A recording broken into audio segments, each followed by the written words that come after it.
Hello and welcome to the premiere for the preview for Premiere 007.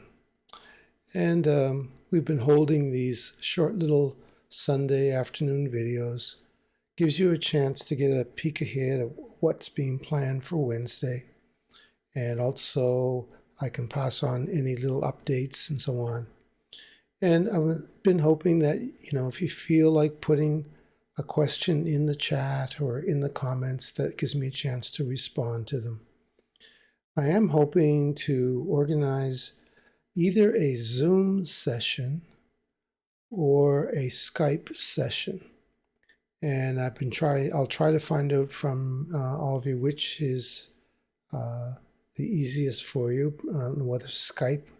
There's not a lot of us, so 4 or 5 people on a Skype call is not unusual. Same thing for Zoom. Zoom requires a little bit more setup though. So I'll be making that decision within the week, and hopefully next Sunday we can do probably just a Skype call and chit chat.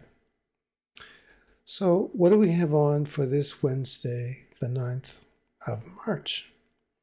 As you may know, Rose is in the healing process, and hopefully she may feel okay by Wednesday, but if not, we'll just run a premiere as we normally do. And if Rose is feeling up to running a live stream, then we will do that. And just sending Rose all our positive healing energy right now. So we'll continue on next Wednesday. We'll do the 1-minute meditation, and as usual. And then we're going to be looking at part 2 of frequencies of the brain. And here we're going to start looking into specific bands of these frequencies. They're like steps, and the longer you meditate at one time, at a setting, your brain waves start to slow down. You start to produce more of these lower frequencies. And it's measurable and it's observable if you have the right equipment. And specific things happen to you physiologically when you go through these steps. So we'll start to go into that more in part 2. Then we'll continue on. We'll do the color meditation one more time. And continue on the second part in the internal map of reality. We'll be going into a new section, the timeline. So we'll do part 1, introducing the timeline. I've been talking about the timeline off and on, and there's some aspects of the timeline that we use as a filter. But now I'll be talking about the timeline as an integral part of your internal map. Very key part. And then in the live stream, we'll have an exercise discussion. Now, there's no new exercises. Kind of put a hold on that. And then we'll be introducing some new exercises and probably do a review. And I'm kind of holding off a bit until Rose can join us, and then we can do a review of all the exercises. And then a bonus topic, bonus 9, will be on one of my favorite topics is conscious healing or conscious awareness. What happens when something enters your consciousness, or what happens when you deliberately keep putting something into your conscious awareness? Well, that's it for the premiere number 7. For next Wednesday, the 9th. And I'm hoping everyone's enjoying it. In the chat here, so please, if you feel like, put some questions in here. Now, what I will do, I'll let the music run a little bit longer, so that we can give you some chance to, put in some questions or some comments in the chat. Other than that, you can always just email me. So let's just go to the music for a while, and then I'll end it after a minute or so.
Okay, so thank you very much, and we'll see you in the Sunday session.